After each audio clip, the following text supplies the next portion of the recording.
22학년도 국민대학교 합격한 학생의 합격 제언작 리뷰를 하도록 하겠습니다. 국민대학교 공간디자인학과에 합격한 친구예요. 근데 나군 같은 경우는 건국대학교 산업디자인과도 같이 동시에 합격을 했습니다.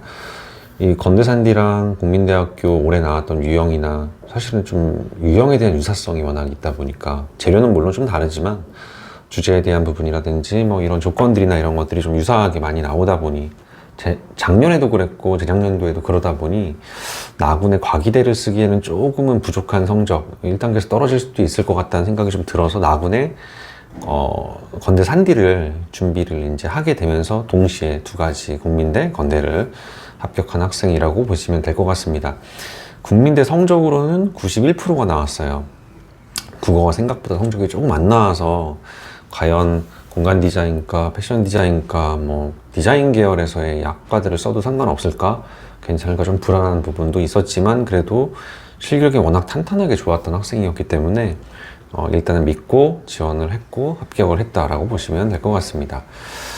국민대학교 이번에 공업, 공간, 금속, 도자공예에서 나왔던 주제 여러분 다 알고 계시겠지만 에어캡과 집게와 모나미 볼펜을 이용하여 긴장감을 표현하시오라는 문제가 나왔습니다. 기초 디자인 주제와 좀 많이 유사하다고 볼 수도 있을 것 같아요. 국민대학교가 이제 뭐 디자인과도 그렇고 공예과도 그렇고 왜 이런 식의 문제들이 냈는지 한번 생각해보면, 유추해보면, 그 전년도에 나왔었던 디자인과 같은 경우는 스탬플러를 사용하는 방법을 제안하시오. 공예 계열 같은 경우는 바닷가재를 조합해서 표현하시오라는 그런 식의 문제들이 나왔었죠. 아이들의 상상력과 표현력을 볼 수 있는 문제들이 나온 건데, 근데 그 전년도의 문제는 데이비드 호큰이라는 작가의 작품을 응용해서 표현하는 식의 문제들이 나온 겁니다.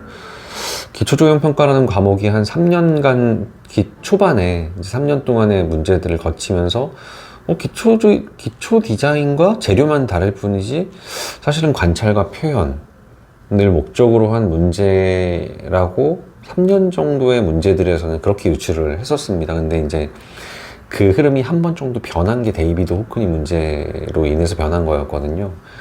근데 창의성과 상상력 이런 부분들, 논리성 이런 것들을 좀 중시하는 문제들이 한 2년간 나오다가 작년 같은 경우는 다시 어찌 보면은 가장 학생들의 기본적인 표현 능력과 기본적인 연출 능력과 조형 능력을 보고자 하는 이 문제가 출제된 거라고 보시면 되겠죠. 국민대뿐만 아니라 상위권 학교들, 뭐 서울대 디자인과 같은 경우도 뭐 이런 구조를 묻는, 형태와 구조를 묻는 형식의 문제들이 출제가 된 걸 판단해 봤을 때는 상위권에서 다시 한번 이런 기본, 학생들의 가장 기본적인 구조와 관찰력과 표현력을 묻는 기본기에 대한 흐름이 다시 또 시작이 됐구나라고 연상해 볼 수 있을 것 같습니다. 표현제로는 그동안 뭐 크레올라도 한번 나왔었고, 예를 들어서 뭐 색연필도 나왔었고, 그러니까 학생이 표현하기 그렇게 어려운 재료는 주지 않았던 것 같아요. 크레올라랑 예를 들어서 플러스펜만 가지고 표현을 했을 때의 부드러운 중간톤을 잘 내기 위한 색연필도 같이 12색으로 제한했다라는 부분도 있고요. 모나미 볼펜도 빨간색, 검정색, 파란색 연필과 더불어서 되게 다채로운 다양한 재료들을 줬다라는 거는 표현하는데 재료상에서 그렇게 애로사항은 없었다라고 볼 수 있을 것 같아요. 조건을 한번 보겠습니다. 집게는 5개까지 사용이 가능함, 볼펜 색상 상관없이 10개까지 사용 가능, 에어캡은 변형 가능함, 집게와 모나미 볼펜은 변형 불가능함. 굉장히 친절하죠. 몇 개를 그려라, 변형을 해라, 변형이 불가하다라는 구체적 제한들이 문제 조건에 제시되어 있기 때문에 아무래도 뭐 상상해서 무언가를 뭐 형태를 만들고 뭐하고 하는 그런 부분보다는 주어진 소재들을 주어진 조건에 맞게 정확하게 잘 이 긴장감이라는 키워드를 보여줄 수 있을 적절한 정확한 조형과 연출을 보여주면 되는 문제였던 거죠. 합격한 학생의 재현작을 한번 살펴보겠습니다. 긴장감을 보여줄 수 있는 에어캡이 굉장히 팽창되어 있는 상황들을 표현을 한 겁니다. 팽창되어 있고 그 가운데에 이제 그 뚫려있는, 그리고 그 뚫려있는 부분을 마구잡이로 공격하고 있는, 마치 어떤 상황처럼 보여지죠. 그러니까 뭐 공격과 방어처럼 보여지기도 하고요. 그러니까 그런 극한 상황과 극한 연출에 대한 부분들을 에어캡과 집게 그리고 볼펜을 통해서 적절하게 잘 연출을 했고 주목성 있게 중앙 쪽으로 잘 집중을 시켰다라고 볼 수 있는 그림입니다. 이렇게 화면 전체를 굉장히 어찌 보면 광활하게 잘 활용을 했다라고도 보여집니다.